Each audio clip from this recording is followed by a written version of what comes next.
Hello, it's me, Matt, and welcome to the Rice Fields. We are going to review Rising Storm 2 Vietnam.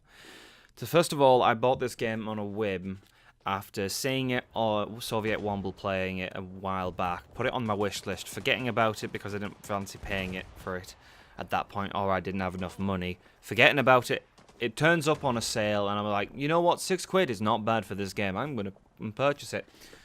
So let's start. I love this game. I've only been playing it for 5 hours, but it's enough time for me to get a general sense. It doesn't give me like a complete example of what I should expect in the game, but it's enough to tell me that I like this game, and I have a few points that I want to say why I like it.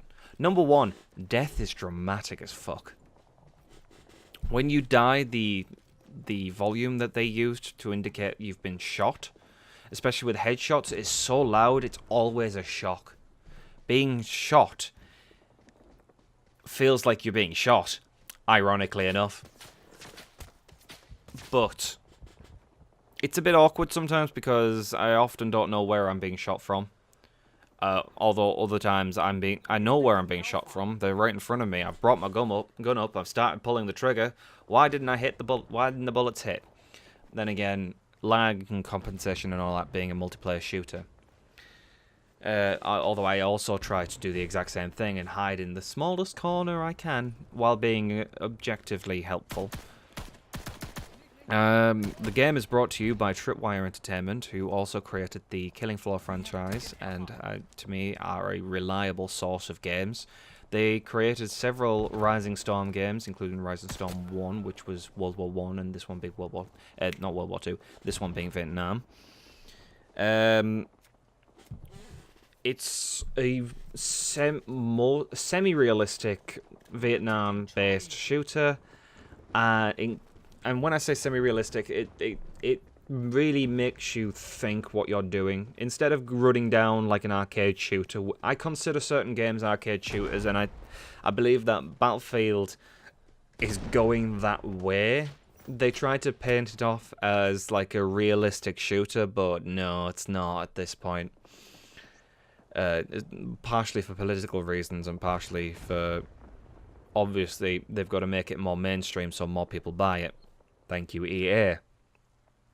Call of Duty, arcadey shooter, definitely not realistic, but you get my point. The faster the game is, the more arcadey it gets. Penetration, while it's not an uncommon thing in shooters, this one really makes you worried to know what gun the other person's have. If the person behind that wall that's shooting at you has a pistol, you're fine, but they've got a larger caliber, you're pretty much fucked. Because caliber size really changes how much the penetration hits. What's this for? I've got some notes and they're really, really small. So yeah, this game also really does benefit from when you slow down. In lots of the faster games, you benefit from being zip zap zoopity zoo, running around like a loop-de-loo. You know what I mean. In this game, it usually just ends up you getting shot. I mean, it gets you shot in the other games, but this one gets you shot especially fast. Especially as you're running across a no man's land, and you have no idea where anyone is. And the noises are a bunch of confusion, and everything is exploding, and oh god, why am I being shot at? Why is my screen going blurry? Oh, I'm being suppressed. It brings you up, it brings the realism a bit more of a top notch, and I quite enjoy the fact that I have less control in some cases. It brings a little bit of fear into what you're doing, especially as the fact that friendly fire is permanently switch on, which makes you also question, am I shooting a friendly or am I shooting the enemy? They both look very similar at this distance. I've only been able to play the infantryman mainly because everyone else takes the other spots, and infantryman's the only one with unlimited spots. That's fine, I don't mind that system, it stops everyone playing sniper. But it does mean that my worldview in the game is limited. It brings the Battlefield 2 structure in with a commander, the squads, and the general sense of still sticking to its guns and being good. So a commander, as you know, brings down extra forces reinforcements, or it can bring down extra help, such as bombardments and whatnot. And if your team doesn't have one and the enemy team does have a competent one, you are basically screwed. The, what's this? Oh yeah, grenade launchers suck. You get one enemy who has a grenade launcher and they've suppressed an entire area, which in effect is basically the idea of the grenade launcher, which is to flush out and suppress people. But it still sucks to be on the receiving end. Let's just put it that way. It seems that the leveling up on the game isn't really about getting more stuff. It's more about just gaining some cosmetic items to show that you've leveled up and played the game, although your level shows on the thing as well.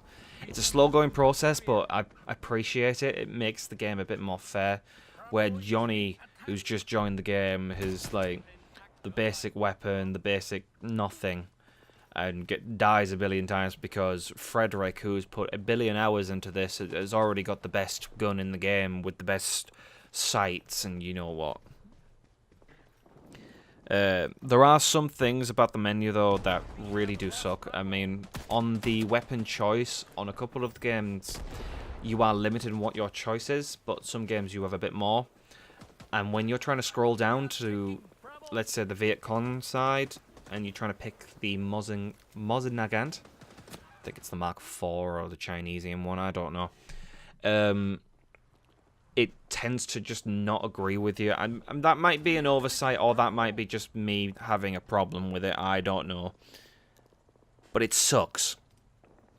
I do like the fact that each individual team has its own, like, somewhat spawn system. So it has the standard spawner A or B. Or you can, if you're on the American team or the Allies, let's just call them Allies and the Viet Cong. The Allies team have the ability to allow you to spawn on squads, on a squad leader. On the Viet Cong side, you can make tunnels like they did in the actual Vietnam War. They do feature a lot of things from... It's meant to be a realistic Vietnam War-ish game, and it's great. Some of the music is brilliant. They're very subtle. It switches between somewhat Americanized rock and roll to very traditional, what I would think is Vietnam music. I've run out of notes at this point, so we're gonna get this. I'm gonna make a couple of complaints. One complaint is that the system is very difficult for new players. I know there was a boot camp and everything, but I rarely use a tutorial unless it's one of those super complicated games. And so I jumped in there, I was like, the fuck is this? The fuck is that? Why am I dead?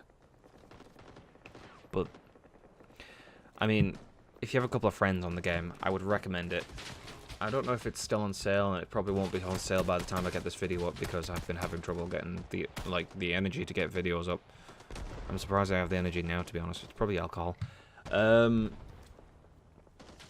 I would recommend this if you're into semi-realistic shooters and like to take it slow. I would not recommend this if you extremely lean towards Call of Duty and similar games where it's a fast-paced game. This is one of those ones that you gotta use some actual strategy in here, or you get napalmed, and I've been napalmed and flamethrowed, and it's not pleasant. Take your time in this game, but I highly recommend it if you're into that kind of thing. If there's anything else you want me to review, or is there anything you want me to talk about, let me know in the comments down below. I will always be ready to talk about something, because at the moment, nothing really interests me. And it'd be great if something could just, boom, it's there. I'd love to play it. I mean, I saw Satisfactory being played by Jacksepticeye.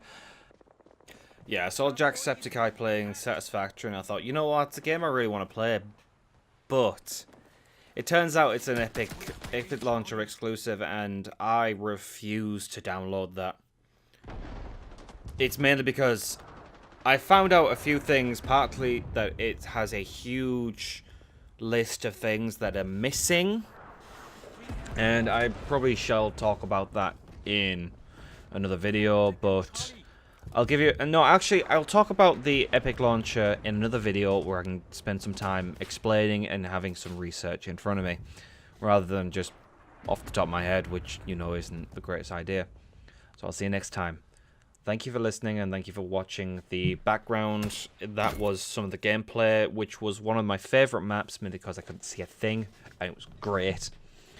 If there is any games that you want me to talk about, is there any subjects you want me to talk about in games, or in any subject really, I'm willing to expand beyond games. I will help myself to those subjects. I will put them in front of me. I will do a little bit of research, enough to, like, remind me of what the subject is, and I will talk about it. All you have to do is say something down below. But thank you for watching, and thank you for listening. I'll see you next time. Bye now.